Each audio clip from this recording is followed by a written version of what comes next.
I'm Sunny Williams. I'm up here on the International Space Station. So this is Node 2. This is a really cool module. Of course, most of these modules you'll see they have 4 sides and they're put together. That way we could sort of work on a flat plane, either a wall, a floor, another wall, or the ceiling. But you know, again, all you have to do is turn yourself and your reference changes. The reason I'm bringing that up is because this is where 4 out of 6 of us sleep. And so people always ask about sleeping in space. Do you lie down? Are you in a bed? Not really, because it doesn't matter. You don't really have the sensation of lying down. You just sit in your sleeping bag. So here's one sleep station right here. I'm going in right now. You can follow me if you want. So I'm inside. It's sort of like a little phone booth, but it's pretty comfy. I've got a sleeping bag right here that we sleep in, so we don't have sort of like a little bit of a cover. We don't fly all over the place.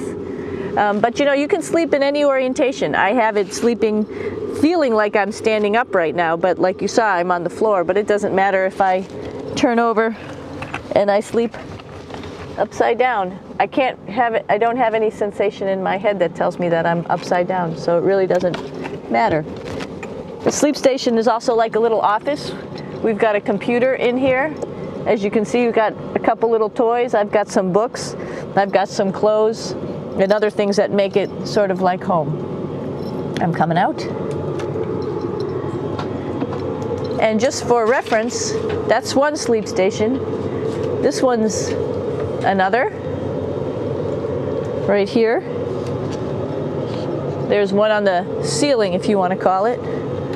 Right here. And then there's a 4th on the other wall over here. So all of us sleep in a little bit of a circle. All right, come on back. There's more to show you.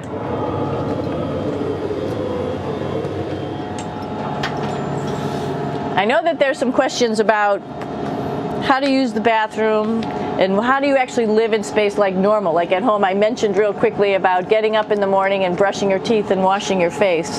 Well, how do you do that?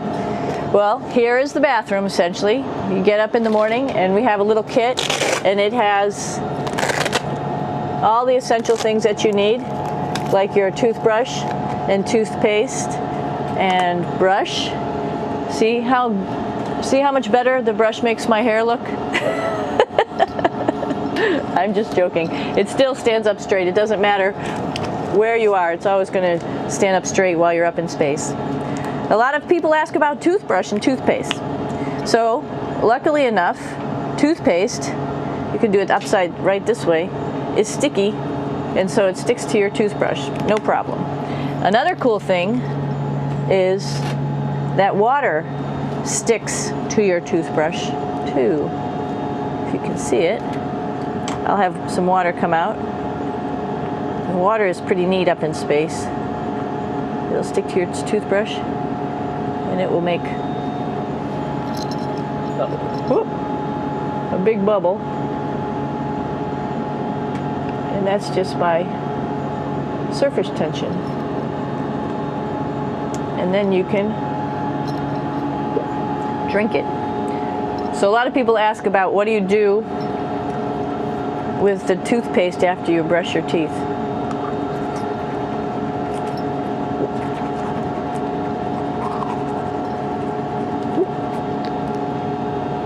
Two options. Swallow it, and it's sort of like mouthwash, but it tastes a little gross. Or you can just spit it out in a paper towel, and then you don't have to worry about it. Swallowing thing I wouldn't recommend at home. I'm only up here for 4 months, so it's not that bad. One of the most pressing questions about living in space, of course, is the bathroom. So let's take a look at that little piece of work. Come on in.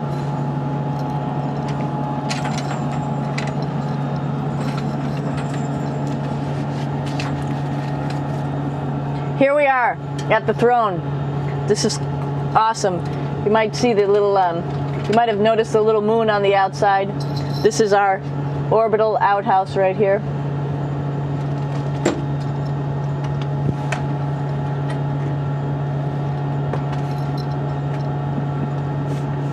And of course, it serves for two functions.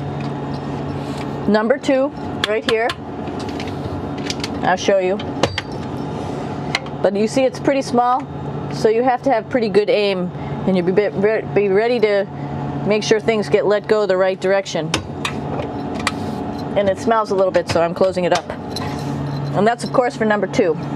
And this guy right here is for number 1. So they're sort of two slightly separate functions, but you can do a little, essentially both, by hanging on right here and doing number 1 and number 2.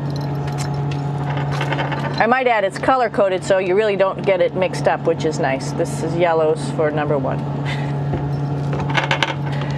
And also there's a selection of paper. People always ask about toilet paper. What do you do with toilet paper? What kind of toilet paper do you have? We have gloves just because sometimes it does get messy. We have some Russian wipes, which are a little bit coarse if you like the coarse type of toilet paper. We have some nice tissues, which are nice and soft if you like soft toilet paper.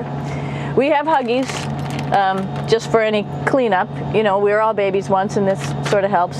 And then if things get really out of control, we have disinfectant wipes, just to make sure we clean up here. Because, you know, just like the water I showed you, the number 1 stuff can sort of go all over the place if you don't aim correctly. And did I mention both of these have a little bit of suction, so they should keep things going in the right direction. But like I said, sometimes things get a little out of control if you are out of control yourself flying around. So we have lots of protective stuff. And of course, you do have your privacy. There's a little door,